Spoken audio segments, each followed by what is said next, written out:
ओम शांति। भगवत गीता श्लोक क्लास में आज के श्लोक टेस्ट के लिए श्लोक नंबर है 10वें अध्याय का तीसरा श्लोक, अध्याय 10 श्लोक नंबर 3 और दूसरे अध्याय का 64 और 65वां श्लोक, अध्याय 2 श्लोक नंबर 64 65।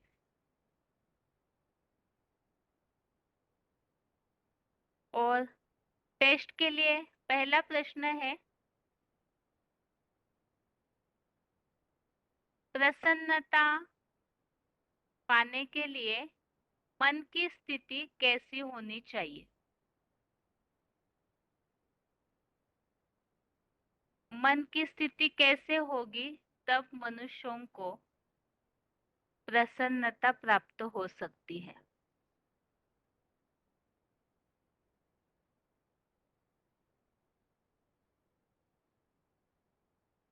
फोन अनम्यूट है किसी का?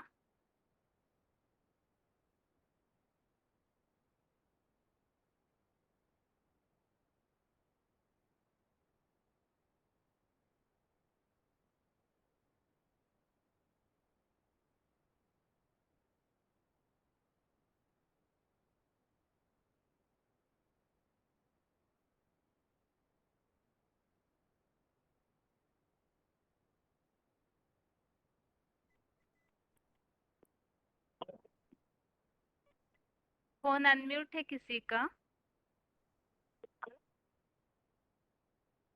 हेलो। ओम शांति। रोल ओम नंबर? शांति। 4718। मधुबन? मधुबन, नागपुर। ठीक है, उत्तर बताइए। ये अनुशासित मन वाले आत्मा को ही इंद्रियों को वश में करके आत्म कल्याणार्थ जो कार्य किया जाता है इंद्रियों के द्वारा, उसी मनुष्य को प्रसन्नता प्राप्त होती है। माने अनुशासित मन वाला बनना पड़ता है। इस अध्याय का अनुशासित मन 64 श्लोक में दिया अर्थात गया है। क्या? अनुशासित मन अनुशासित माना मन राग द्वेष भी। अनुचित माने श्रीमत पर चलना, अनुशासन डिसिप्लिन के अंदर चलना। और राग द्वेष विहीन व्यक्ति, उस व्यक्ति का ही मन कंट्रोल में होने के बाद ही उसको हर कार्य में आत्म कल्याणात्मक के कार्यों के अंदर इंद्रियों के द्वारा किए कार्यों से प्रसन्नता प्राप्त होती है। हाँ, ये अनुशासित मन के लिए हमने एक VCD का पॉइंट सुना था, अगर वो पॉइंट याद है तो बताइए। पॉइंट भी स्टडी का याद नहीं मुझे पक्का भी। अच्छा, ऐसा थोड़ा ठीक है, दिमाग में से निकल गया। ठीक है, ठीक है, ठीक है। ओम शांति। आगे के लिए प्रश्न है,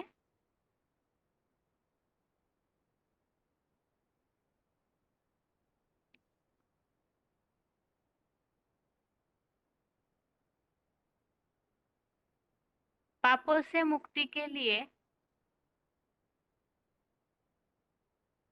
क्या करना चाहिए? मनुष्यों की पापों से मुक्ति कैसे हो सकती है?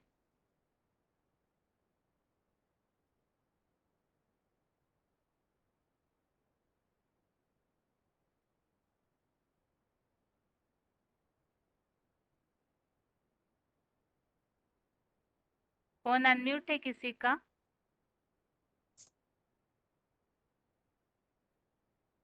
ओम शांति। ओम शांति। Roll number? रोल नंबर है 28239।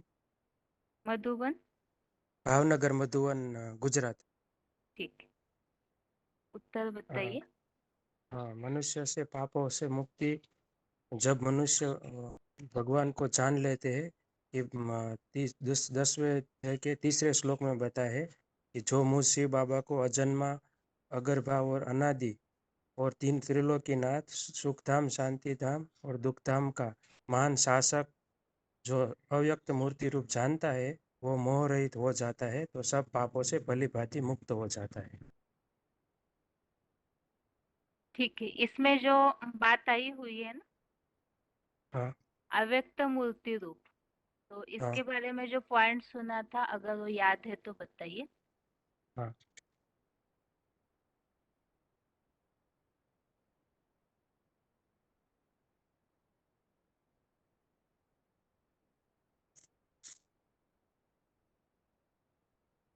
ओ VCD नंबर 2299।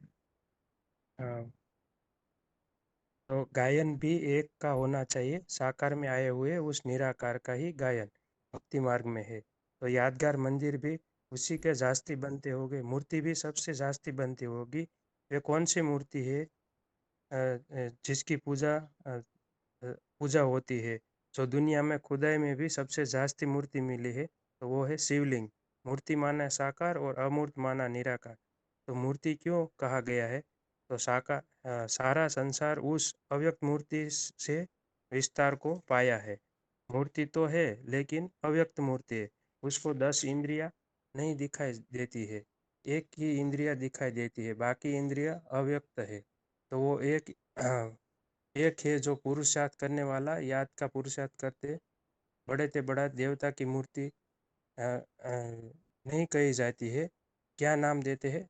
शंकरलिंग नहीं देते, शिवलिंग देते हैं। शिव को तो इंद्रिया होती नहीं, लेकिन शिव जिस निराकार जिस साकार में प्रवेश करते हैं उसको वो मूर्तिमान शंकर याद करके जो पुरुषार्थ करते बाप समान स्टेज धारण कर लेते हैं। तो उसी को अव्यक्त मूर्ति ना कहा है। ठीक है। ओम शांति। ओम शांति। अभी अगला प्रश्न है,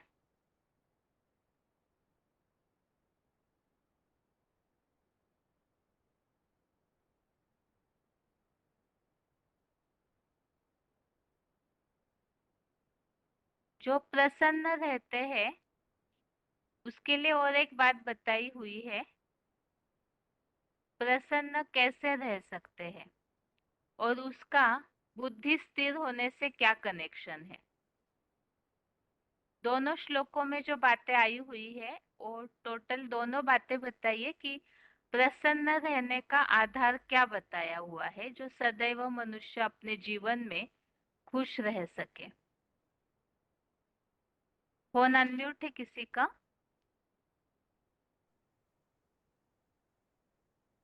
फोन अनम्यूट है किसी हेलो का? ओम शांति। देख जी ओम रोल नंबर? 2327 हाँ जी। 23 हाँ जी। राग द्वेष से विहीन माना राग द्वेष से रहित जो व्यक्ति होता है और अनुशासित मन वाला माना कंट्रोल में रखने वाला, मन को कंट्रोल में रखने वाला, वो पक्षपात रहित भी होता है। माना कोई वो निष्पक्षपाती है और साक्षी दृष्टा राजयोगी है। वो राजयोग शासित आत्मा की वशीभूत इंद्रियों से धर्मानुकूल हिंसाहीन समुचित भोग भोगते हुए अविनाशी प्रसन्नता को पाता है। माना सुख देने से ही सुख सदा सुखी हो जाता है। ये 2 बार 64 श्लोक में आया है। ठीक है, और कोई अगले श्लोक में भी जो बात बताइए वो भी बताइए। हाँ, प्रसन्नता से इस योगी के जन्म जन्मादि सब दुखों का नाश हो जाता है, क्योंकि प्रसन्न चित्त की बुद्धि शीघ्र अच्छे से आत्मा में स्थिर हो जाती है। ठीक है माताजी, अभी दोनों का सार बताइए आप। अगर किसी को समझाना है तो आप क्या समझाएंगे? जो पुरुष राग द्वेष से रहित है और कंट्रोल मन वाला है और इंद्रियों को भी वशीभूत कर दिया है, उसको अविनाशी प्रसन्नता प्राप्त हो जाता है।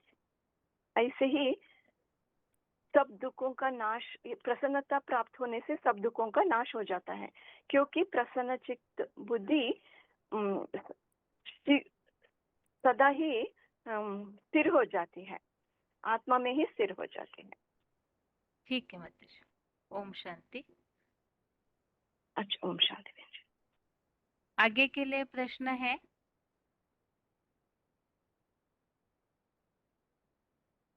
जो 10वें अध्याय के तीसरे श्लोक संबंधित हमने पॉइंट समझे थे, उसमें अजन्मा, अगर्भा और अनादि, इसके लिए जो बातें समझी है हमने, किस प्रकार भगवान अजन्मा है, अगरवा है और अनादि है। तो वो पॉइंट बताना है। फोन अनम्यूट है किसी का?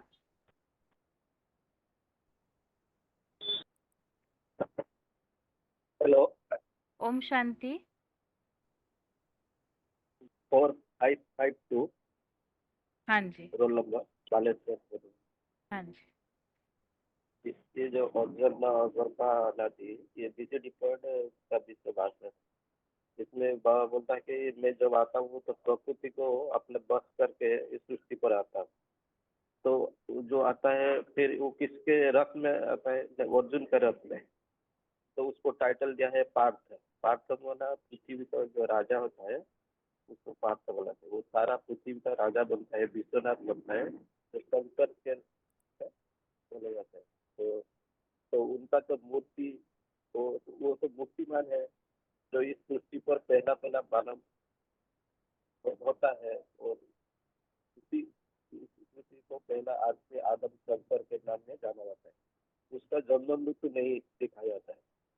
तो वो ऐसा एक शरीरधारी है जिसको अगरबा कहा जाता है। वो सारा सृष्टि पर 5,000 साल के लिए पाठ हो जाता है। और मैं उनमें चित्त से कुछ करता धरता नहीं है, प्रैक्टिकल में करता धरता जो करता है वही अव्वल नंबर जो सृष्टि पूरी रंगमंच पर सदा कायम रहता है। और उसी उसी का लिए गायक है। अंत में इस सृष्टि प्रिय रंगमंच में आदि से लेकर अंत तक पाठ हो जाता है। वो कभी मरती नहीं है। जिसके लिए वो मरती नहीं है, वो जन्म भी नहीं लेता है। उसको अजन्मा कहा जाता है। बेहद में जिसको कहते हैं उसका अनिश्चय रूपी मृत्यु कभी होती नहीं है। और जिसकी मृत्यु नहीं होगी उसका जन्म भी नहीं होगा। और बाबा बोलते हैं ध्रुव जन्म मृत्यु, जो जन्म लेता है उसका भी मृत्यु निश्चित होता है। तो इसके बाद श्लोक बताइए, ये 10वें अध्याय का ही। ये श्लोक है योमा ओजम अनादि चौथी लोको मोहस्करम असम्मूढ़ समर्थेषु सर्व पापे समुच्यते। अर्थ? जो मुझ बाबा को, हाँ, जो मुझ बाबा को अजन्म अगर्भा अनादि और सुख दुख व शांतिधाम त्रिलोकी का महान शासक सर्वशक्तिमान अव्यक्त मूर्ति रूप जानता है, वह मनुष्य में संपूर्ण मोहरहित हुआ तो पापों से भली भांति आधा कल्प संपूर्ण दुखों से मुक्त हो जाता है। ठीक। ओम शांति। ओम शांति। अभी आगे के लिए प्रश्न है। अगला वीसीडी पॉइंट बताइए इसी श्लोक संबंधित, 10वें अध्याय का तीसरा।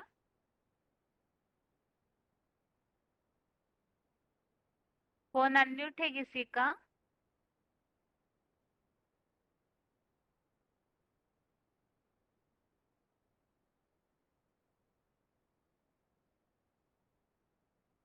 फोन अनम्यूट है किसी का? ओम शांति।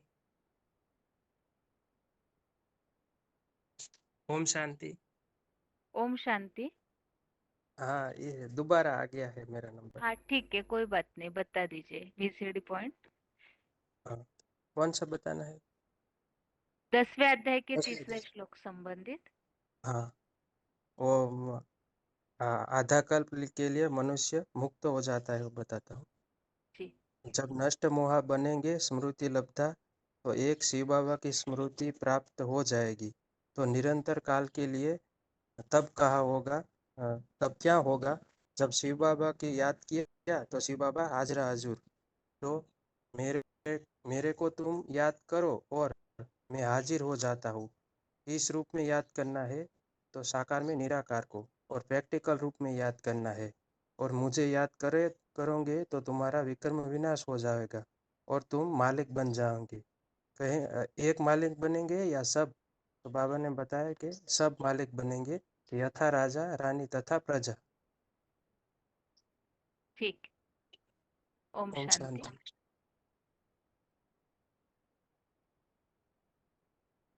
आगे अगला VCD पॉइंट बताना है, जिसमें जो बात आई है कि संपूर्ण मनुष्यों से भगवान को जानने से मोह रहित हो जाता है।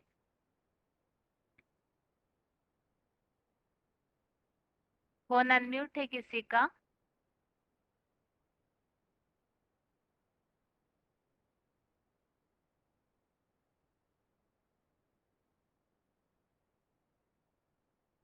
फोन अनम्यूट है किसी का? हेलो ओम शांति। हेलो ओम शांति। Roll number? 233676। हाँ जी।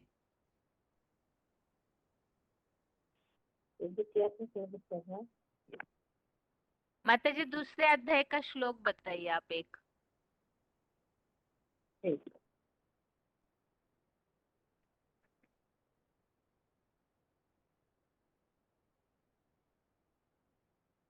जो 1164 नंबर है। राग दोष वियुक्त तु विषयान इंद्रियो इंद्रियो तरत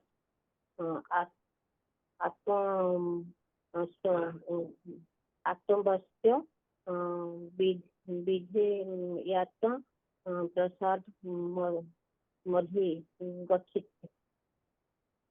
अर्थात परंतु राग दोष से विहीन अनुशासित मन वाला पक्षपात रहित साक्षी दृष्टा राजयोगी राजयोग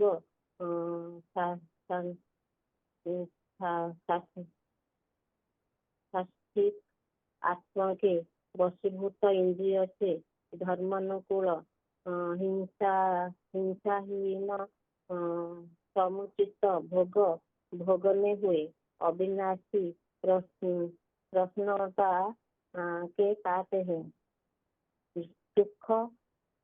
सुख दोनों से ही सदा सुखी होता है। और ये पॉइंट में बाबा कहते हैं, जब हम जानते हैं बाप भी है, टीचर भी है, सदगुरु भी है और धर्मराज भी है, किसी के हम क्यों दोनों ही काम कतारी चलाते। ऐसे बड़े तो बड़े दोष तो किसके क्यों दुख देते हैं। बाबा को कोई साप नहीं देते हैं, परंतु ये समझाने हैं क्योंकि वो काम और क्रोध महाभारत में उनके बहुत संभालते हैं। अबलाक दृष्टि अत्याचार होते हैं। अत्याचारी भी क्रोध भी आते हैं। काम कटारी चलते हैं और क्रोध करना ऐसा लोभ मोह बात नहीं है। तो अपना अवस्था पर कोई साथ जाएंगे का दुख होगा, परंतु काम कटार बहुत दुख है। इसलिए इस दिल के राजना करना नहीं चाहिए। अभी बाप दादा सभी बच्चों को एकत्रित करना चाहिए। जो माता जी हो गया माता जी। ढेर सारे लोग हाथ उठाए हुए हैं। ठीक है, ठीक है माता। हाँ,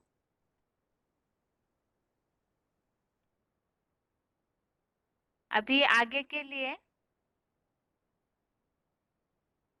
साक्षी दृष्टा राजयोगी जो है वो पक्षपात रहित होता है। इस संबंधित पॉइंट बताइए। साक्षी दृष्टा और पक्षपात रहित होने से ही प्रसन्नता प्राप्त होती है। तो साक्षी दृष्टा अर्थात क्या? फोन अनम्यूट हुआ है किसी का?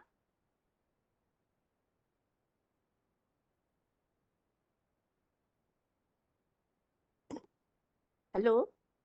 ओम शांति। हेलो। ओम शांति। Roll number? 22174। हाँ जी। मधुबन? मधुबन है सोनारपुर। ठीक है, बताइए साक्षी मतलब। हाँ, साक्षी माने जो प्रैक्टिकल में जो कोई पक्षपात नहीं करते, क्योंकि जो देह का संबंधी पर बा देह को संपत्ति के पर भी पक्षपात नहीं है।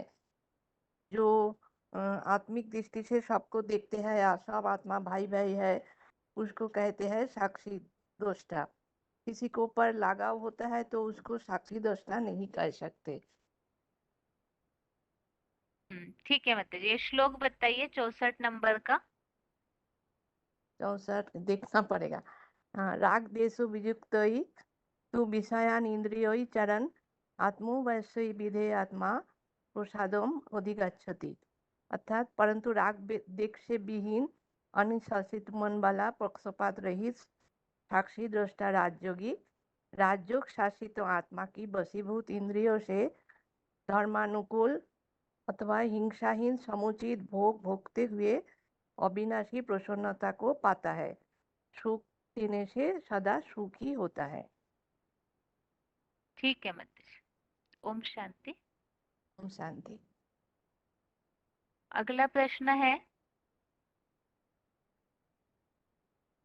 आज के टेस्ट में जो 3 श्लोक है वो सर्विस के समय किस प्रसंग में आप समझा सकते हैं वो बताना है। आज के टेस्ट में तीनों में से कोई भी श्लोक सर्विस के समय कहाँ समझाना है वो बताना है। फोन अनम्यूट है किसी का?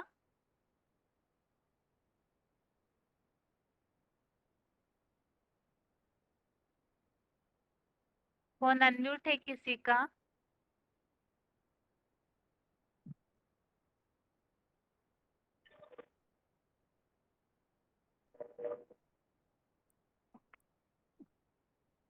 हेलो। ओम शांति। हाँ, ओम शांति बहन जी। 54941। ठीक है माता जी बताइए।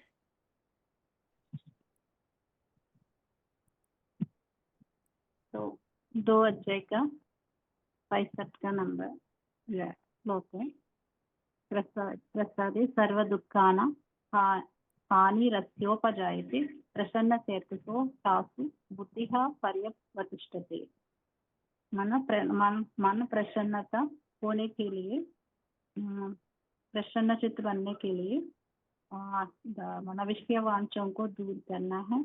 इंद्रियों को कंट्रोल करके या भगवान को याद करने से दुख दूर होता है, मन प्रसन्न होती है ना। मन खुशी में रहने के लिए ये तो विषय विकारों का वांछ तो मन इंद्रियों को कंट्रोल करने से, भगवान को पहचान करके याद करने से मन प्रसन्न होती है।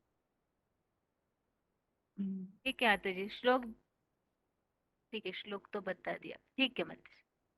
ओम शांति। ओम शांति। आगे और किसी का फोन अनम्यूट है? फोन अनम्यूट है?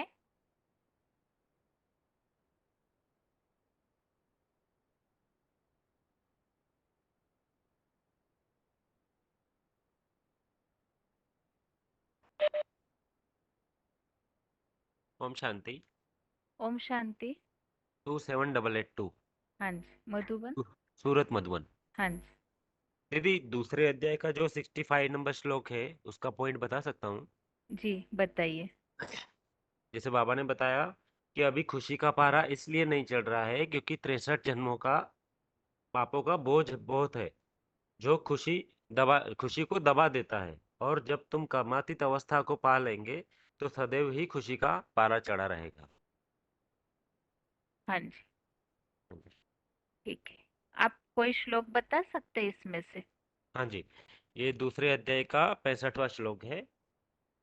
प्रसादे सर्व दुःखानां हानि अस्य उपजायते प्रसन्न चेतसो हि आशु बुद्धि पर्यवतिष्ठते।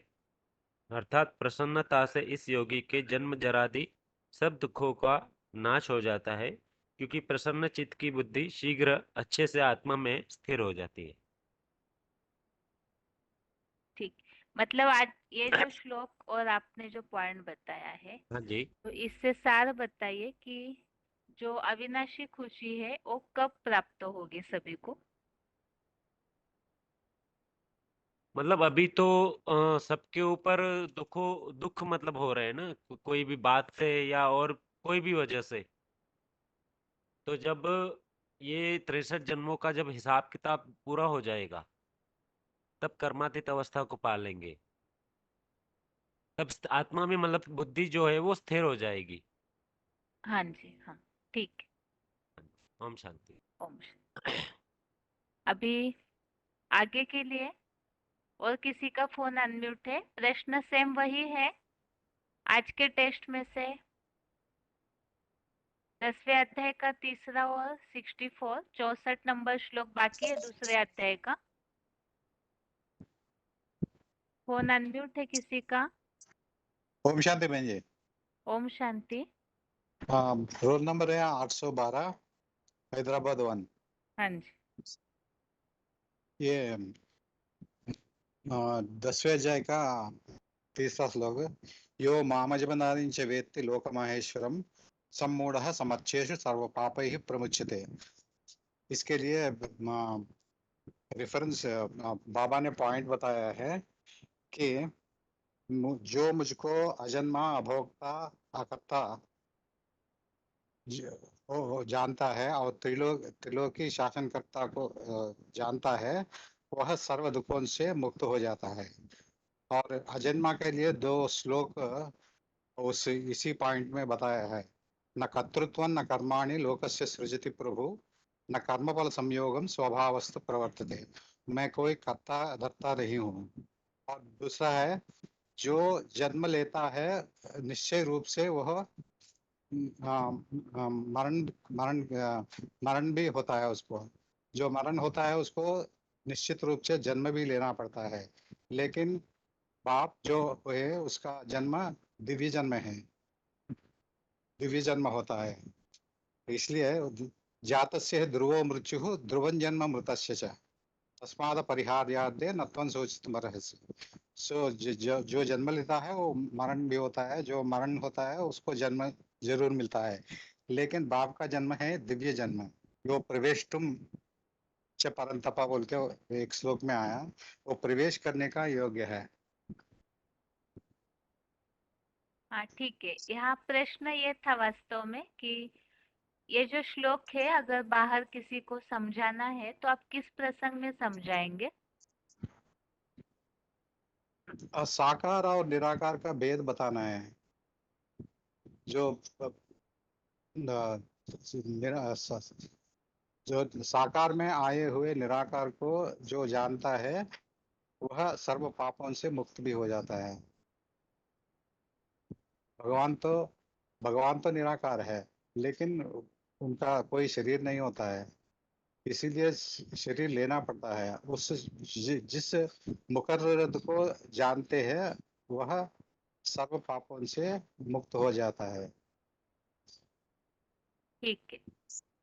ओम शांति।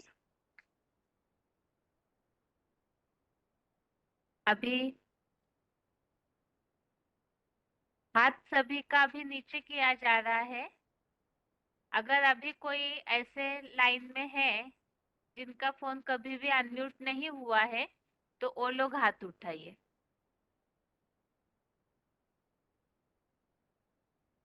हाथ सभी का नीचे किया है। यदि अभी ऐसे कोई लाइन में है जिनका फोन कभी भी अनम्यूट नहीं हुआ है तो वो हाथ उठाइए। जिनका फोन कभी भी अनम्यूट नहीं हुआ है वो लोग हाथ उठाइए।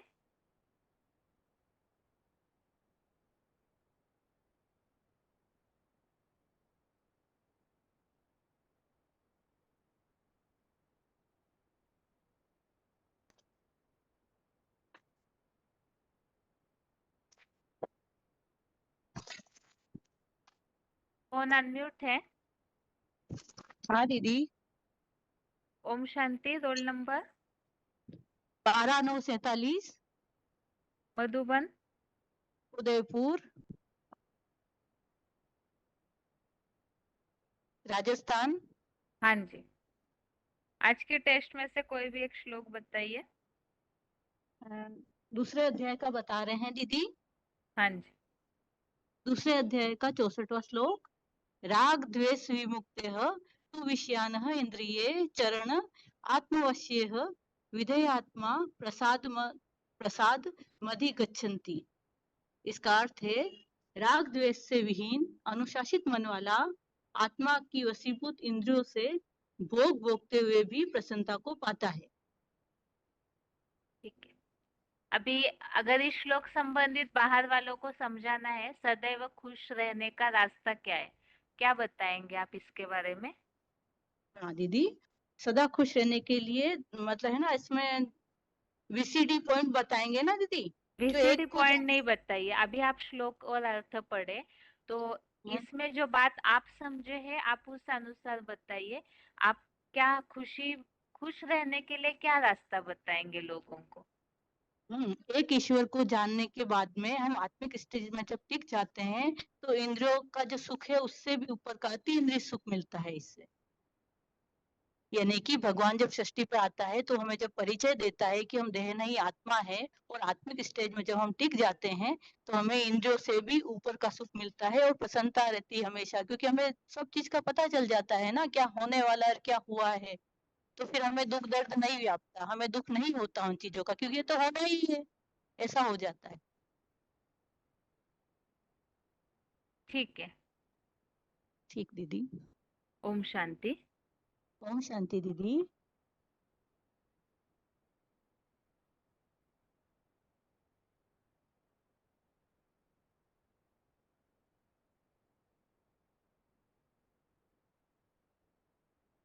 आगे के लिए प्रश्न है?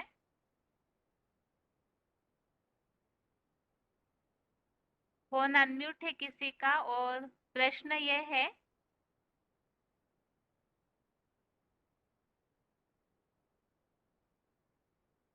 आत्मा की वशीभूत इंद्रिया अर्थात क्या?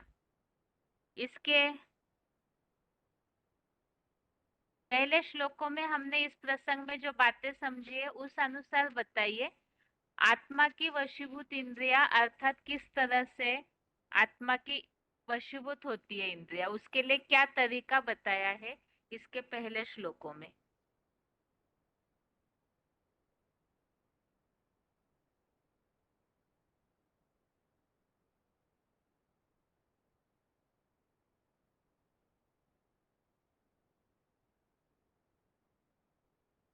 फोन अनम्यूट है किसी का?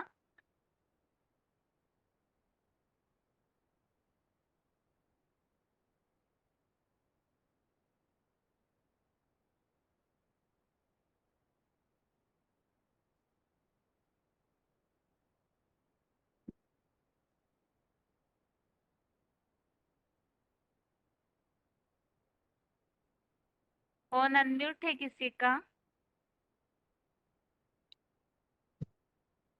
जिन्होंने नयों के लिस्ट में हाथ उठाया है तो उनका ही फोन अनम्यूट है। पहली बार फोन अनम्यूट हुआ है, अपने फोन पे ध्यान दीजिए। कोई भाई का नाम लिखा हुआ है, फोन अनम्यूट है, फोन पे ध्यान दीजिए।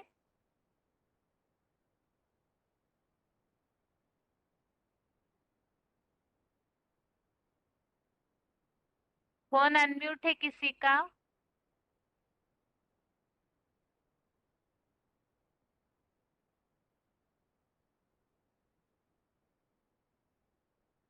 अभी अगला प्रश्न ये है, दूसरे अध्याय के 37-38वें श्लोक तक पढ़ने के लिए बताया था। तो जिन्होंने दूसरे अध्याय के 37वें श्लोक तक 37 श्लोक तक पढ़ा है वो लोग हाथ उठाइए। दूसरे अध्याय के 37-38 श्लोक तक जिन्होंने पढ़ा है वो लोग हाथ उठाइए।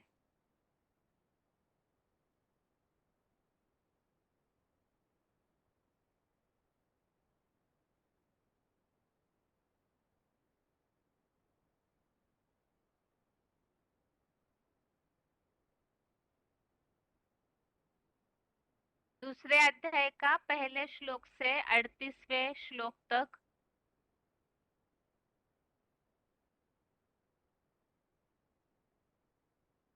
प्रश्न हो सकता है, बहुत कम हाथ उठे हुए हैं, तो आप अपना किताब खोल करके रखिए। प्रश्न पूछने के बाद यदि आपको उत्तर आता है तो आप जरूर हाथ उठाइए, लेकिन जिन्होंने भी हाथ उठाया है वो अपना किताब जरूर खोल के रखिए। ऐसे न हो कि प्रश्न पूछने के बाद फिर आप किताब देखते रहे।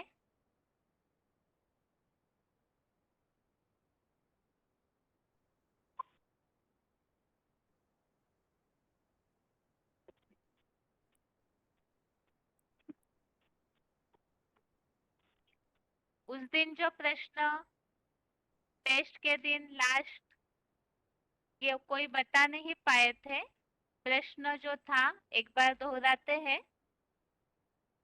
अनिश्चय बुद्धि का कारण क्या है? इस श्लोक संबंधित मुरलियों में एक स्लोगन या तो कहावत के जैसे बाबा बताते हैं हमेशा, अनिश्चय बुद्धि होने का कारण। श्लोक में अगर भावार्थ में अनिश्चय शब्द है तो उसे देख करके नहीं बताइए उत्तर। अनिश्चय बुद्धि होने का कारण क्या है? फोन अनम्यूट है किसी का?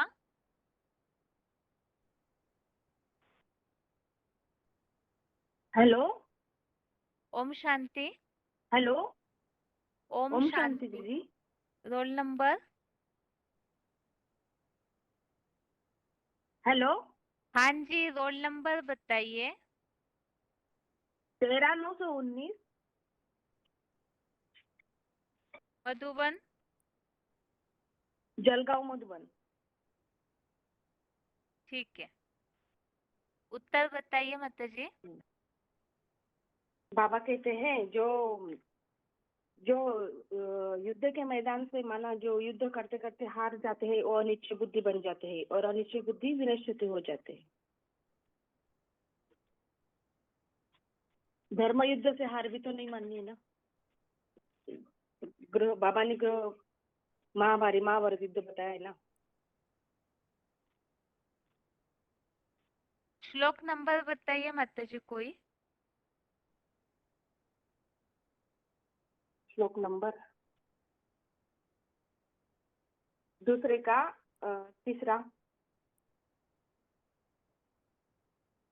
तीसरा भी है और ये चौथा भी है दीदी। यहाँ अनिश्चय की बातें नहीं है, बस वो युद्ध से पीछे हट रहा है, ये प्रसंग चल रहा है। लेकिन प्रश्न इस तरह से पूछा है, अनिश्चय बुद्धि का कारण। अनिश्चय बुद्धि का कारण। ठीक है माता जी, आप अनिश्चय बुद्धि का कारण माना दूसरों से प्रभावित हो जाते हैं दूसरे के बातों श्लोक से। नंबर और बातें नहीं माता जी, डायरेक्ट मुझे सिर्फ श्लोक नंबर बताना है और उसमें जो सटीक बात है वो बताइए। अनिश्चय बुद्धि के तो बहुत सारे कारण है, सैकड़ों। यहाँ दूसरे अध्याय में जो वर्णन है, श्लोक नंबर और उसमें जो वाक्य आया है सिर्फ वो बताना है।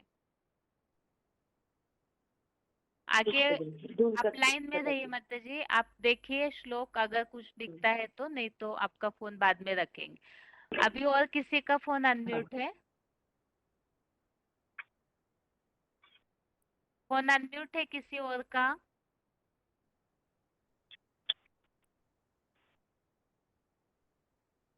हेलो। ओम शांति। Roll number?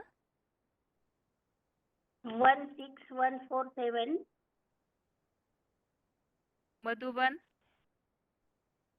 नीलंगा 3 लातूर। ठीक है, उत्तर बताइए। और श्लोक है दूसरे का 29। बाबा ने बोला है शंकर क्या करते हैं, उन हीरो का पार्ट ऐसा वंडरफुल है जो तुम विश्वास कर न सको।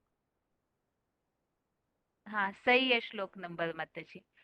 अभी इस प्रसंग में हमने कुछ बातें या पॉइंट समझे थे, अगर याद है, या मुरलियों में इस प्रसंग में क्या बताते हैं बताइए।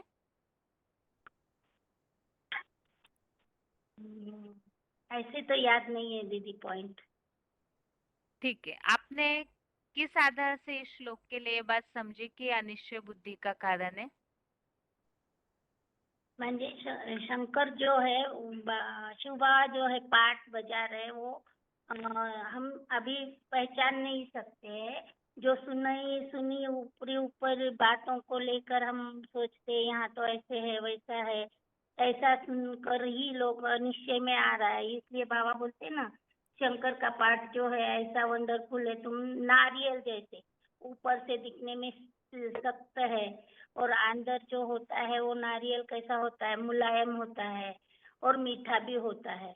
ऐसे ही शंकर का पाठ ऊपरी तौर से देखेंगे तो लोगों को तो ग्लानि जैसे लगता है या दुखदायी लगता है, लेकिन जब हम पूरी तरह से निश्चय बुद्धि होकर सुनते रहेंगे तो वो सुखदायी भी है।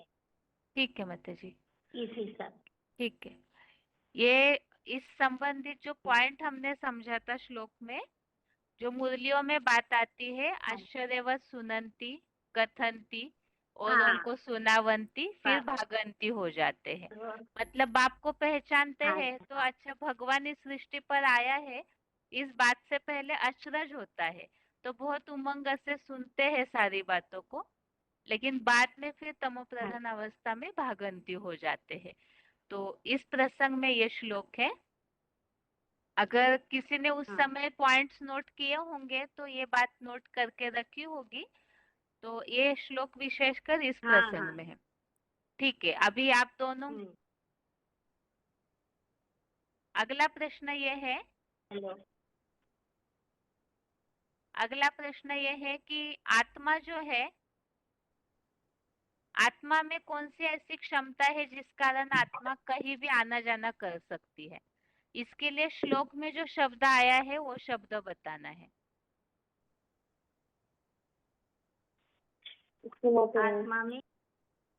आत्मा में ऐसी कौन सी शक्ति है जिस कारण वो कहीं भी आना जाना कर सकती है? आत्मा की विशेषता या आत्मा का गुणधर्म बताया हुआ है श्लोक में।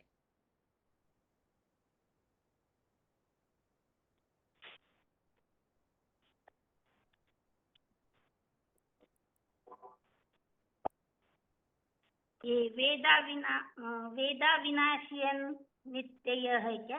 21 दूसरा का 21 नहीं, यहाँ तो आत्मा कहीं आने जाने की बात का उल्लेख ही नहीं है। आत्मा कहीं भी आना जाना कर सकती है, इस संबंधित श्लोक में कुछ शब्द आया हुआ है।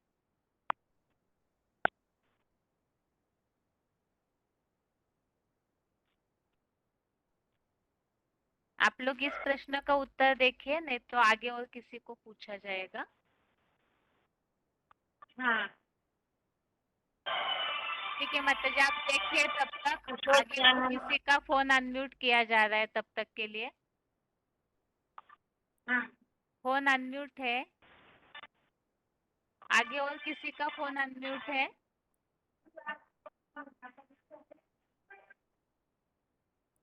इसी प्रश्न के लिए फोन अनम्यूट है। माता जी, आपके आसपास कुछ आवाज आ रहा है। आगे और किसी का फोन अनम्यूट है इस प्रश्न के उत्तर के लिए? आत्मा में कौन सी ऐसी शक्ति है जिस कारण से, श्लोक में इस तरह से शब्द है कि वो त्रिलोक में आना जाना कर सकती है। संस्कृत शब्द भी बताइए। और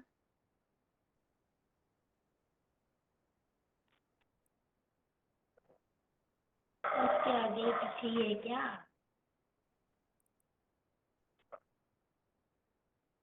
आगे और किसी का फोन अनम्यूट है?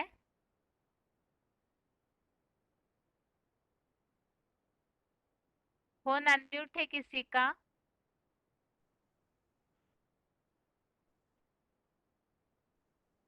ओम शांति बहन जी। ओम शांति। रोल दूसरा नंबर? अध्याय में 24 श्लोक बहन जी। हाँ, उसमें क्या वाक्य आया हुआ है माता जी? मना 24 श्लोक में आत्मा ज्योतिर्बिंदु आकाश और अग्नि जल द्वारा कभी भी नहीं जलता भोगती है और निस्संदेह गर्भ हवा से कभी सूखता नहीं। यह नित्य अविनाशी है, सत्य स्थितिशील है। मन बुद्धि जैसे आदर्शनीय शक्ति होने के त्रिलोक में ही सर्वगामी है, सनातन है और अचल है। सर्वगामी है, सनातन है और अचल है। ठीक है माता जी, आपका रोल नंबर बताइए। 9793 बहन जी। मधुबन। काकीनाड़ बहन जी। ठीक है माता जी, ओम शांति। बहन जी श्लोक गानी विसीडी गानी। नहीं माता जी, अभी सिर्फ दूसरे अध्याय के प्रश्न है ना, इसीलिए आप चाहे तो दूसरा और एक प्रश्न का उत्तर दीजिए। आत्मा जन्म मरण क्या के बहन जी? चक्र में आत्मा जन्म मरण के चक्र में आती है, इसके लिए कोई श्लोक बताइए। मन जातस्य ध्रुवे मुच्यम।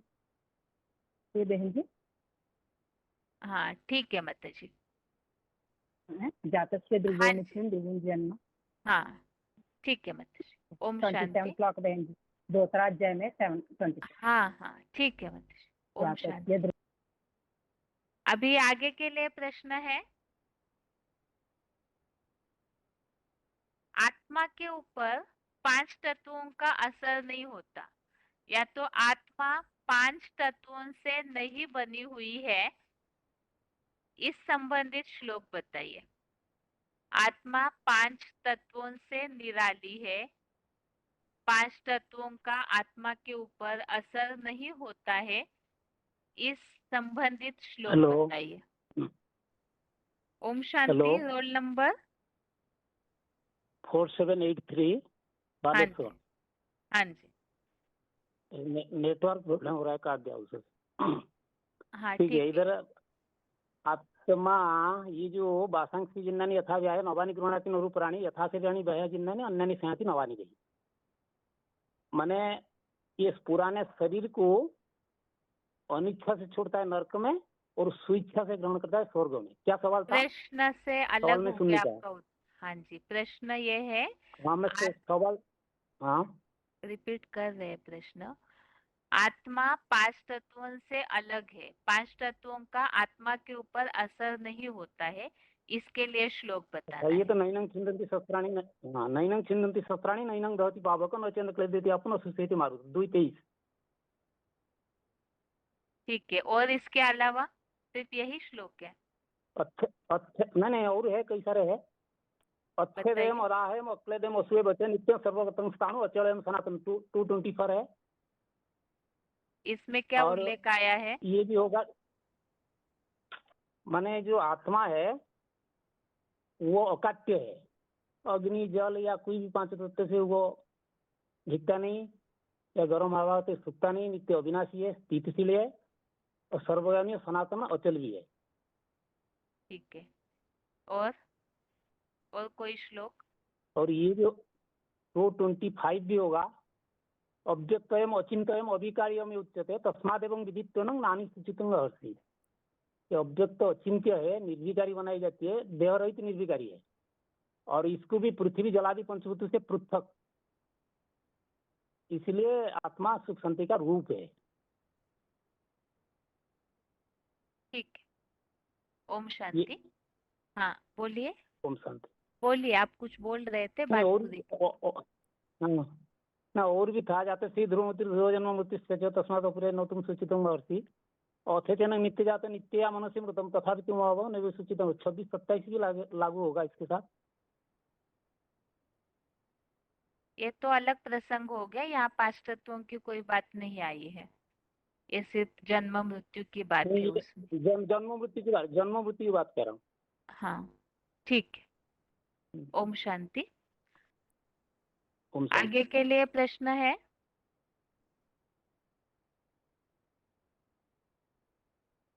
पिछले हफ्ते एक प्रश्न बताया था कि बेसिक कोर्स में आत्मा और शरीर, इसके बीच का अंतर स्पष्ट करने वाले श्लोक, ऐसे श्लोक बताना है आत्मा और शरीर में क्या क्या अंतर है वो स्पष्ट हो सके।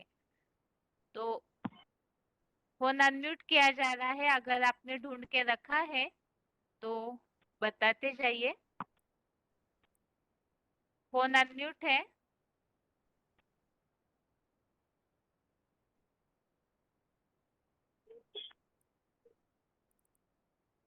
यदि तुरंत फोन पे ध्यान देंगे तो ठीक है, क्योंकि बहुत हाथ उठे हुए हैं, टाइम वेस्ट नहीं कीजिए। आत्मा और शरीर, इसके बीच का अंतर। फोन अनम्यूट है किसी का?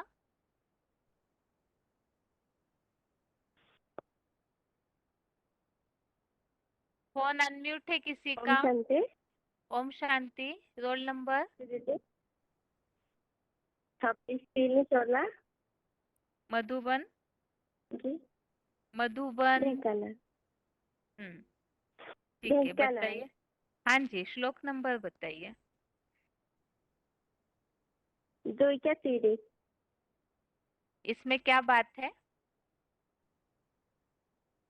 आत्मा सबके शरीर में सदा अवध्य है। ठीक है, और? और अभी भी भूल गए। जब से हिंदू ध्रुव मृत्यु ध्रुव से 2 क्या 27। इसमें आत्मा और 2 शरीर का के बीच 27 का 2 का अंतर कैसे आया?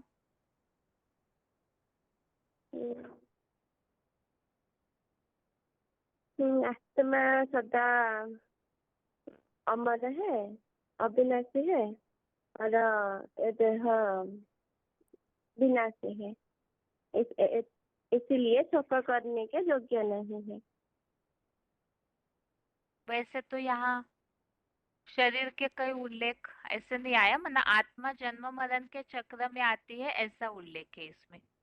ठीक है, आगे बताइए।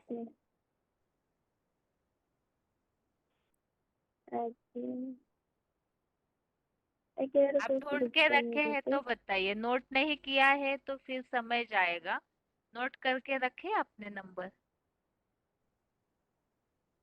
रखे नहीं। ठीक है माताजी। ओम शांति। ओम शांति।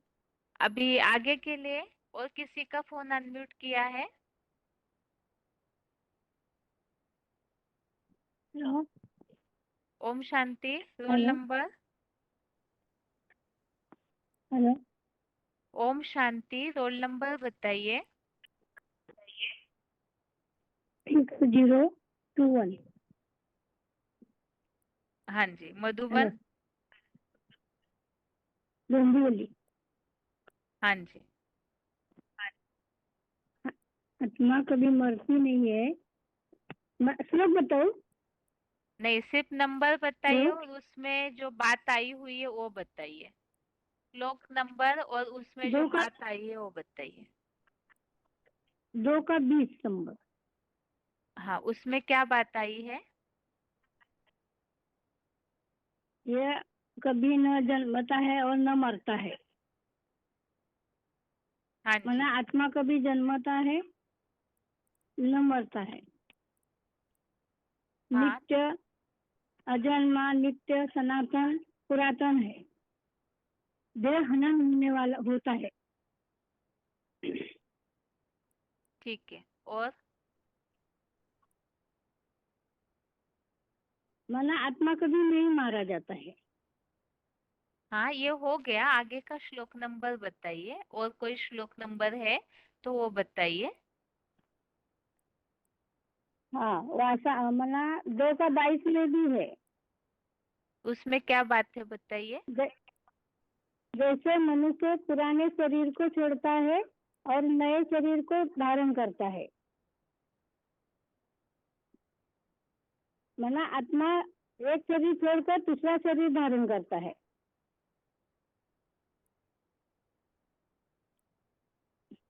ठीक है। वासांशी जीर्णानी यथा विहाय नवानी घरांची नरोग्राणी तथा शरीरानी विहाय जीर्णानी शयंती नवानी देवी। ठीक है माताजी। ओम शांति। ओम शांति। अभी आगे प्रश्न यही है, आत्मा और शरीर के बीच का अंतर स्पष्ट करने वाले श्लोक।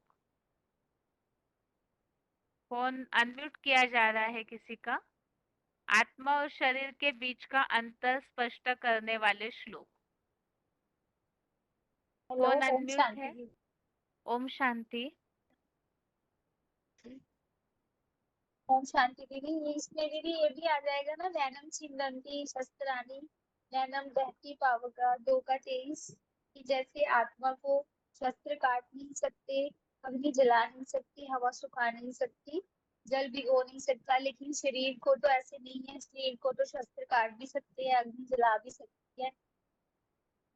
हाँ ठीक है माता जी, ये भी। और दीदी ये 22वां भी आ जाएगा कि जैसे हम पुराने वस्त्रों को त्यागते हैं, ऐसे ही अ, हमारा शरीर है जो, जैसे हम आत्मा है अपने उसको त्यागती है, शरीर को त्यागती है, जैसे हम वस्त्र बदलते हैं। हाँ ठीक है माता जी। और कोई है?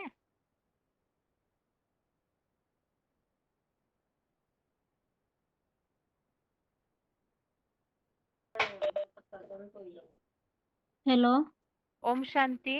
रोल ओम नंबर? शांति। 27,383। हाँ जी। ये 18 से लेकर 20 तक की उसमें बताया है। 18 में बताया है अंतबंत इमे देह नित्य सुक्त शरीरिण अनासीन अप्रमेय से तस्मै से भारत। माने ये जो आत्मा है ये नित्य है, अविनाशी है, ये माफ करने भी योग्य नहीं है, क्योंकि ये देहधारी आत्मा के जो शरीर नाशवान है, पर ये जो आत्मा है वो उसका धर्म है, ये अविनाशी है। और 19 में भी बताया है कि जो ये एनम व्यति हंतारम यश्चैनम मन्यते हतम उभौ तौ न बीजानंत नाय हंति न हन्यते। ठीक है माता जी, आगे बोलते जाइए आप। हाँ, 19 में बताया कि जो ये जो देहधारी आत्मा को जो मारने वाला समझता है या जो कभी मरा हुआ मानता है, या ये दोनों जो ठीक नहीं जानते हैं, क्योंकि यह जो आत्मा है कल्पात्मक महाविनाश में भी ना किसी को मारता है ना माने ना मारता है ना मारा जाता है। और न 20 में भी बताया न जायते मिरते वा कदाचिन नायम भूत्वा भविता वा न भूय अजो नित्य शाश्वतोयम पुराण न हन्यते हन्य माने शरीर। माने यह कभी ना जन्मता है ना मरता है, माने ये होकर भी फिर से नहीं होता, ऐसा भी नहीं है। ये अजन्मा है, नित्य है, सनातन है, पुरातन है। ये देह जो देह है ये जो माने ये देह नष्ट होने पर भी ये आत्मा माने मरा नहीं जाता। और 20 में भी जो, हाँ, इतना सही में नोट किया था। हाँ ठीक है माता जी। ओम शांति। आपका मधुबन बताइए माता जी। मधुबन ढेंकानाल। ठीक है माता जी। ओम शांति। ओम शांति।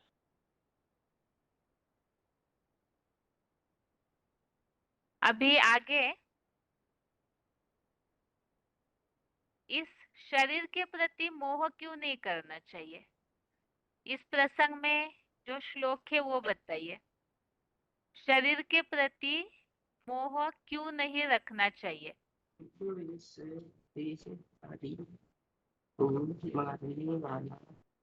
श्लोक पढ़ रहे कोई माता जी? रोल नंबर बताइए। ओम शांति बहन जी। Roll number? 20/4/97। मधुबन? मधुबन सपना। ठीक है, श्लोक बताइए नंबर। श्लोक है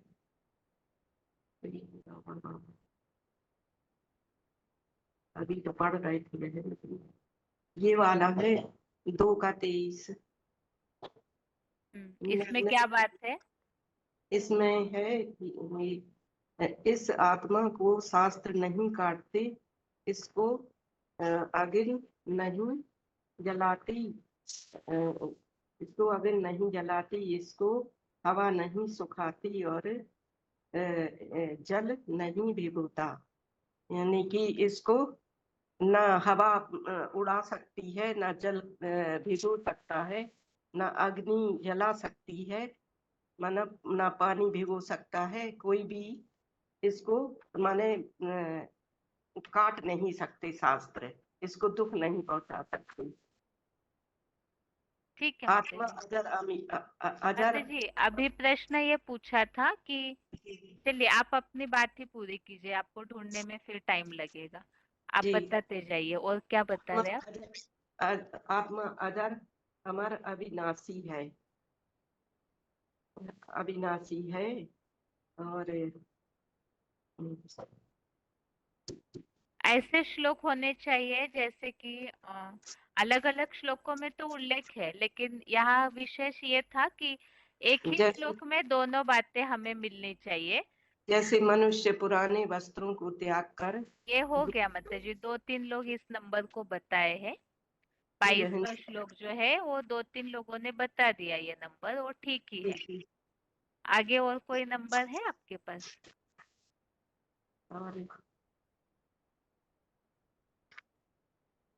फिर है आप नोट करके रखे या देख देख के बता रहे किताब में, मतलब ढूंढ रहे हैं क्या, ऐसे पूछ जी रहे हैं? बहन जी। नोट देख नहीं करके रखे हैं आप? नहीं। हाँ तो समय जाएगा इसमें फिर। जी बहन जी। ठीक है माता जी, आप अगले बार के लिए नोट करके रखिए। जी जी। लास्ट में प्रश्न बताएंगे, उस हाँ, संबंधित आप उत्तर ढूंढ के रखिएगा, जी फिर बहन हाथ जी। उठाइए। ठीक है माता जी। जी ओम शांति। अभी आगे के लिए प्रश्न ये पूछा था कि इस शरीर के प्रति मोह क्यों नहीं करना चाहिए।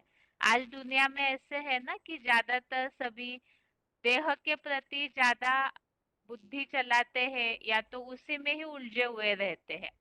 तो इस प्रसंग में आप क्या बताएंगे लोगों को, इस संबंधित श्लोक बताने हैं। प्रश्न पूछ के समय हो गया तो ढूंढ के रखा ही होगा। हेलो दीदी। ओम शांति। Roll number 15,624 Madhuban. बांदा। हाँ जी। दीदी थोड़ा सुनने में कंफ्यूज है, तो मैंने वो वाला किताब का वो रखा है कि मतलब शोक करने योग नहीं है, मुंह का तो लिखा नहीं ठीक है, है। ठीक है, जो आप ढूंढे हैं बता दीजिए आप तो उत्तर। यही लिखा था वो बीच में, जैसे शोक ना करने के लिए से अगर शरीर के लिए तो दूसरे अध्याय का 25 से लेकर 29 तक में ऐसा है कि जैसे ये अव्यक्त है, आत्मा अचिंत है, 5 भूतों से परे है ये आत्मा। तो जब हम ये सब जान जाते हैं तो फिर ऐसा जानकर हमको इस शरीर को कुछ भी होता है तो शरीर के लिए हमको शोक नहीं करना चाहिए, क्योंकि शरीर तो विनाशी है, लेकिन आत्मा जो है अजर अमर अविनाशी है। और फिर इसका 26 में भी इसके लिए यही बोला है, अथ चैनम नित्य जातम नित्यम व मनुष्य मृतम। मतलब यदि इसे सदा जन्मने वाला और सदा नित्य जो मरने वाला मानता है तो भी दीर्घ बाहु तो इस तरह शोक करने योग नहीं है। मतलब अगर ये आत्मा को तो ये सोचता कि हमेशा जन्म लेती है और हमेशा मरती भी है, तो भी हे दीर्घायु इसको तो शोक करने योग्य नहीं है। इसके आत्मा के लिए आत्मा मतलब शरीर मरता है, शरीर के लिए शोक क्या करना है। आत्मा तो मरती नहीं है, आज इस जन्म में है, अगला जन्म लेके आत्मा जाएगी कहीं और पे, तो इसके लिए हमको शोक नहीं करना है। और फिर ऐसा ये 27वां श्लोक भी है इसी लेके, जिसकी जिसका जन्म निश्चित है तो उसकी मृत्यु भी निश्चित है, और मरने वाले का जन्म भी निश्चित है। तो इसमें से कोई टालने वाली, चिंता करने वाली बात या दुख मनाने वाली बात भी नहीं होना चाहिए। और इस शरीर से हमको मोह भी नहीं रखना चाहिए कि शरीर छूट गया ये हो जाएगा। शरीर को चलाने वाली तो आत्मा है, आत्मा है वो तो अपना शरीर रूपी वस्त्र बदलती रहती है, इस शरीर से छोड़ के दूसरा नया शरीर रूपी वस्त्र बदलेगी, तो इसके लिए शोक भी नहीं मनाना चाहिए। और फिर 28 में भी यही दिया गया है कि अव्यक्त दीनी भूतानी व्यक्त मधानी भारता, यानी मध्य हे भरतवंशी, प्राणियों का अंत और आदि अदृश्य है, मतलब दिखाई नहीं देता है। और मध्य जो जीवन है वो व्यक्त है, जो जी रहे हैं वो जीवन व्यक्त है। तो मृत्यु के बाद यह महाविनाश में भी अव्यक्त है, उस हूबहू कल की आवृत्ति में शोक क्या करना। मतलब उसमें ये भी लिखा है कि किंतु पुरुषोत्तम संगम में हुए 100% आत्मस्थिति बन जाने से जो जीवन मरण का चक्र है जो हमारा, उसमें हमें दुख भी नहीं करना चाहिए, क्योंकि आदि और अंत तो हमने देखा नहीं है कि कैसा है। जो बीच का जीवन हम जी रहे हो उसमें वो हमारा व्यक्त है जीवन, तो उसके लिए मैं शोक क्या करना कि शरीर छूटेगा, हम मर जाएंगे, क्योंकि आत्मा ठीक तो है अजर माताजी, अविनाशी है। ठीक है माताजी। जी दीदी, ओम ओम शांति। शांति। अभी टाइम तो ज्यादा हो रहा है, इसीलिए कुछ प्रश्न बताए जाएंगे अभी, ताकि आप अगले टेस्ट के समय तक उन प्रश्नों के उत्तर ढूंढ कर रखिए।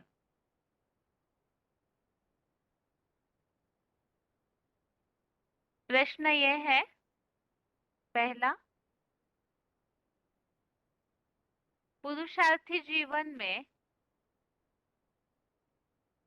जो युद्ध भूमि से पीछे हटते हैं उसके कारण क्या क्या है? पुरुषार्थी जीवन में ऐसी कौन सी बातें मन में आती है जिस कारण से युद्ध से पीछे हटते हैं? जो अर्जुन के लिए प्रसंग है तो वही प्रसंग पुरुषार्थियों के जीवन में आते हैं। अर्जुन तो यहाँ एक उदाहरण के तौर पे यहाँ दिए हुए हैं, क्योंकि वो सबके मुखिया है, तो उनके मन में जो बीज है, तो उनके मन में जो भी बातें चली तो वही पुरुषार्थी जीवन में नंबरवार चलती है।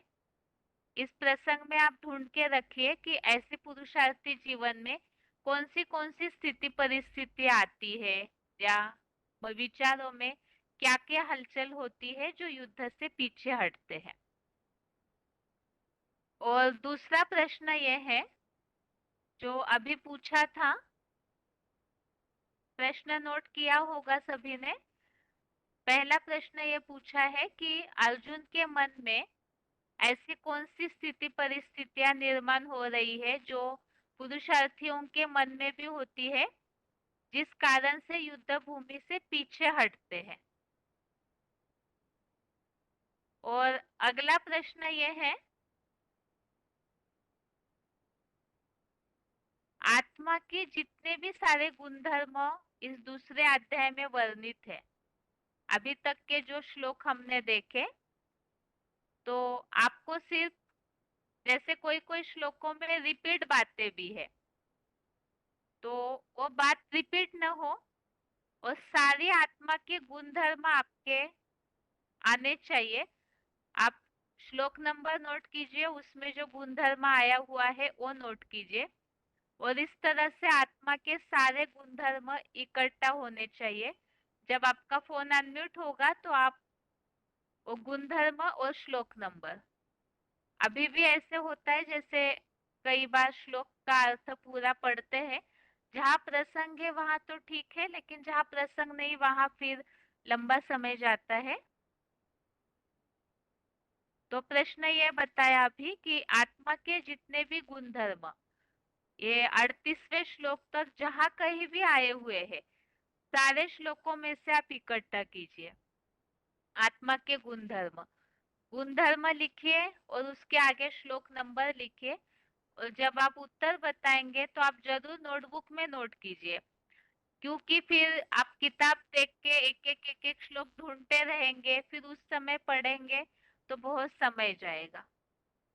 और तीसरा प्रश्न ये है, इस शरीर के प्रति मोह क्यों नहीं करना चाहिए?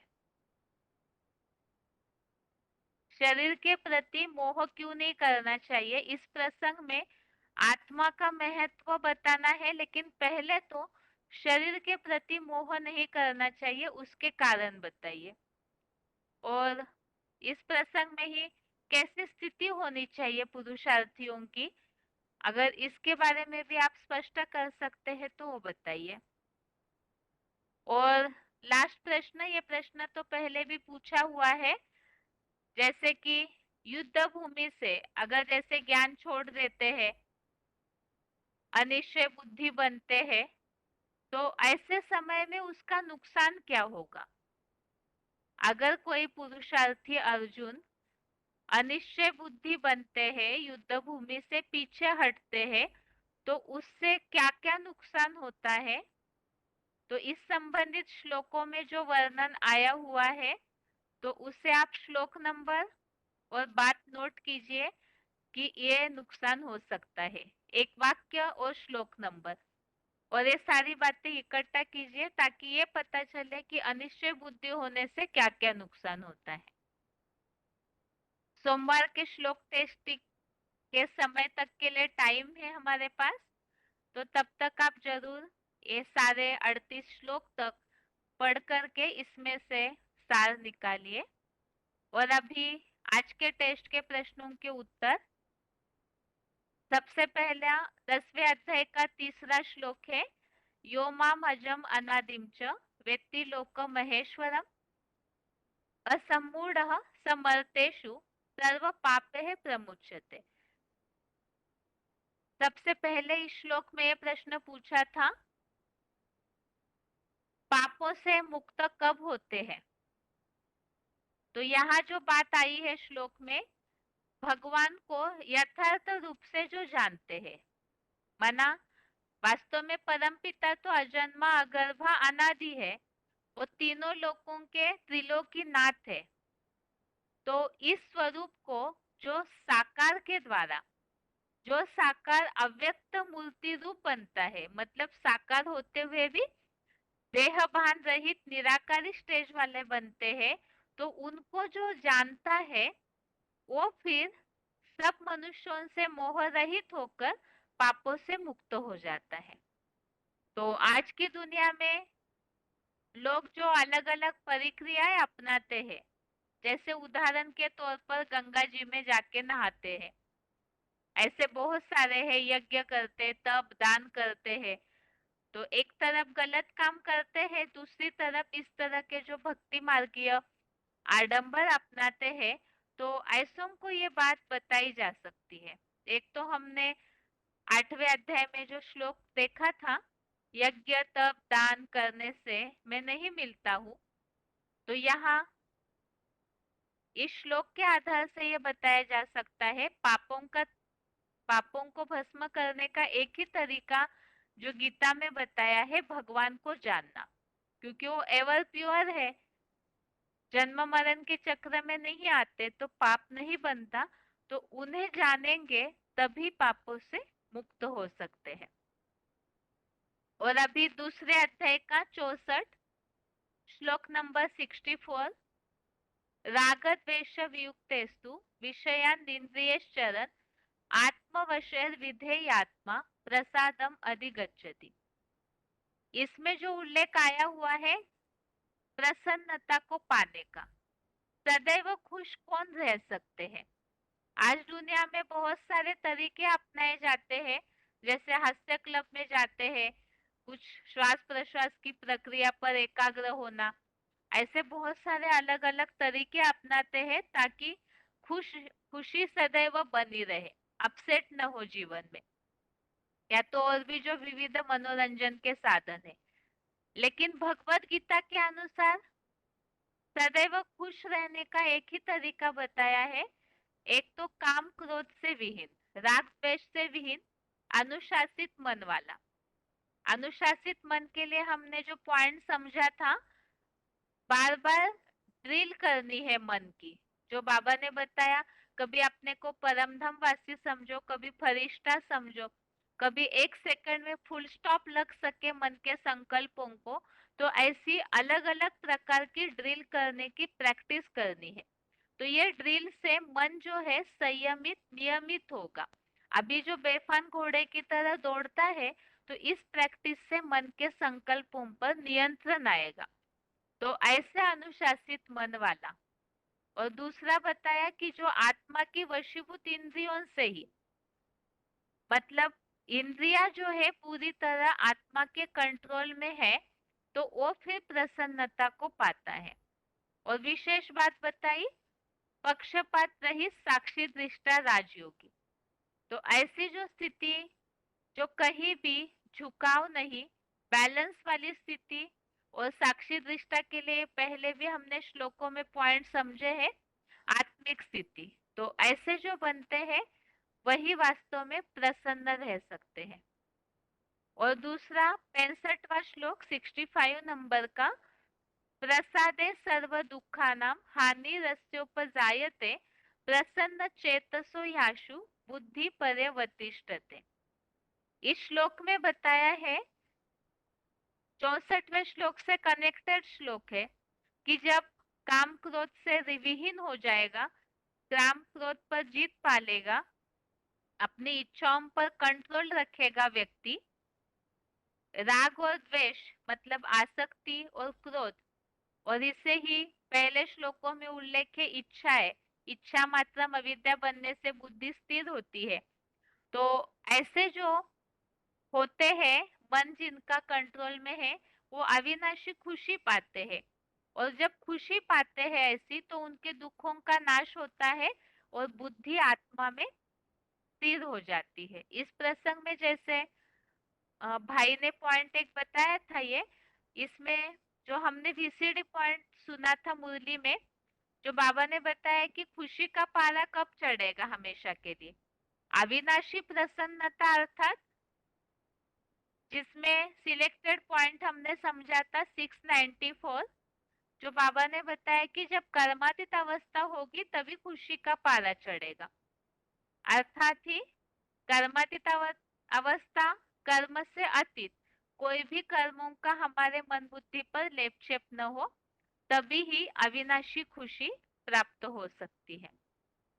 तो ये श्लोक तो विशेषकर लोग आज सब खुशी ढूंढ रहे, कहीं ना कहीं से चाहते हैं मन हमारा फ्रेश हो जाए, वो तो म्यूजिक वगैरह के साधन अपनाते हैं, लेकिन मूल बात नहीं पता। अविनाशी खुशी पाना है तो जिन इंद्रियों में मन आसक्त है उससे पहले बुद्धि को हटाना होगा, तभी ही बुद्धि स्थिर हो जाएगी। क्योंकि इंद्रिया वैरायटी है तो वो तो चंचलता के कारण दुखी करेगी ही करेगी। तो इसीलिए गीता में जो तरीका बताया है खुश रहने का, वो समझाना है। ये तो आज के टेस्ट संबंधित प्रश्नों के उत्तर। और अभी जो अध्याय के नाम बताना चाहते हैं वो लोग हाथ उठाइए।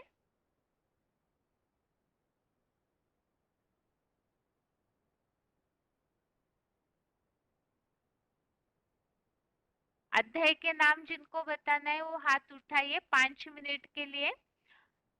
फोन अनम्यूट है किसी का?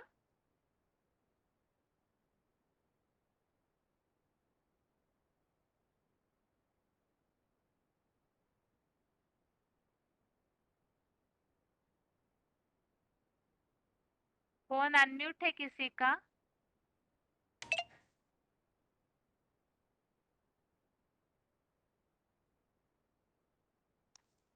फोन अनम्यूट है किसी का?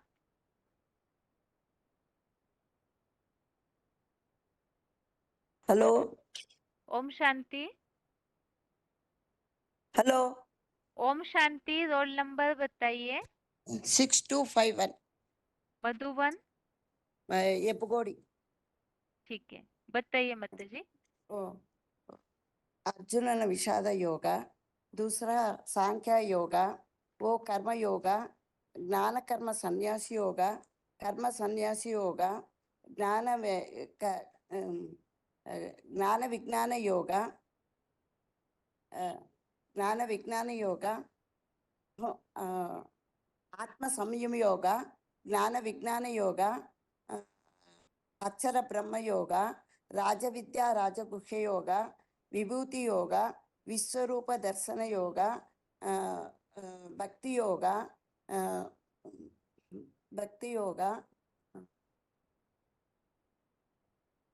गुणत्रय विभाग योग, गुणत्रय विभाग योग, पुरुषोत्तम योग, सद्रा दैवासुर संबंधी योग, दैवासुर संबंधी योग, श्रद्धात्रय विभाग योग, मोक्ष सन्यासी योग। ठीक है माता जी। ओम शांति। ओम शांति। आगे और किसी का फोन अनम्यूट है? हाँ। ओम शांति। रोल नंबर बताइए। ओम शांति बहन जी। Roll number 14415। मधुबन। मधुबन रालकला बालजोड़ी। ठीक है, बताइए।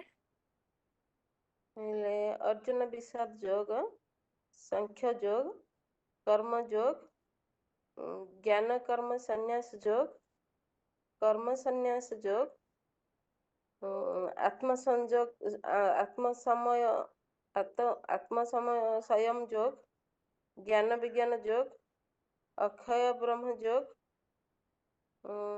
राजविद्या राजगृह योग, विभूति योग, विश्वरूप दर्शन योग, भक्ति योग, क्षेत्र क्षेत्रज्ञ विभाग योग, गुणत्रय विभाग योग, पुरुषोत्तम योग, देवासुर संपत्ति भोग योग, श्रद्धात्रय विभाग योग, मोक्ष योग, संन्यास मोक्ष संन्यास योग। संन्यास योग।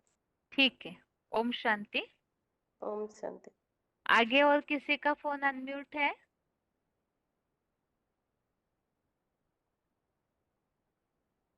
फोन अनम्यूट है किसी का? ओम हेलो, शांति। Roll number? ओम शांति बहन 2882 मधुबन? विजय विहार बहन। ठीक है, बताइए। अर्जुन, पहला अर्जुन निषाद योग, सांख्य योग, कर्म योग, ज्ञान कर्म संन्यास योग, कर्म संन्यास योग, आत्म संयम योग, ज्ञान क्या था, ज्ञान विज्ञान योग, अक्षर ब्रह्म योग, राज विद्या राजगुह्य योग,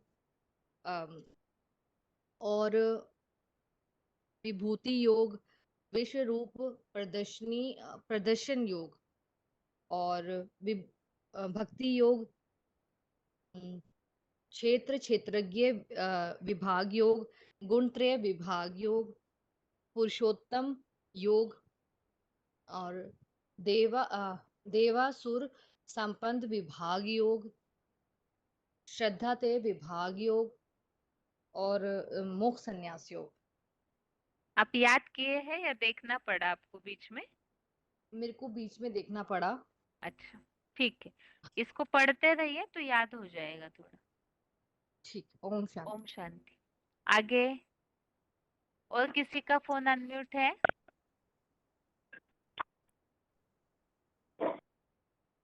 फोन अनम्यूट है किसी का? हेलो। ओम शांति। Roll number? हेलो। ओम शांति। रोल नंबर बताइए। ओम शांति बहन जी। Roll number? हेलो। हाँ जी, रोल नंबर बताइए। 25267 मधुबन? ढेंकानाल। ठीक है, बताइए। अर्जुन विषाद योग, सांख्य योग, कर्म योग, ज्ञान कर्म संन्यास योग, कर्म संन्यास योग, आत्म स्वयं योग, ज्ञान विज्ञान योग, अक्षर ब्रह्म योग, राजविद्या राजगृह योग, विभूति योग, विश्व स्वरूप दर्शन योग, भक्ति योग, क्षेत्र क्षेत्र क्षेत्र क्षेत्र क्षेत्र क्षेत्र विज्ञ भाग योग, गुणत्रय विभाग योग, पुरुषोत्तम योग, देवासुर संपत्ति विभाग योग, श्रद्धात्रय योग विभाग योग, मुख्य संन्यास योग। ठीक, ओम शांति। ओम शांति बहन जी। आगे और किसी का फोन अनम्यूट है?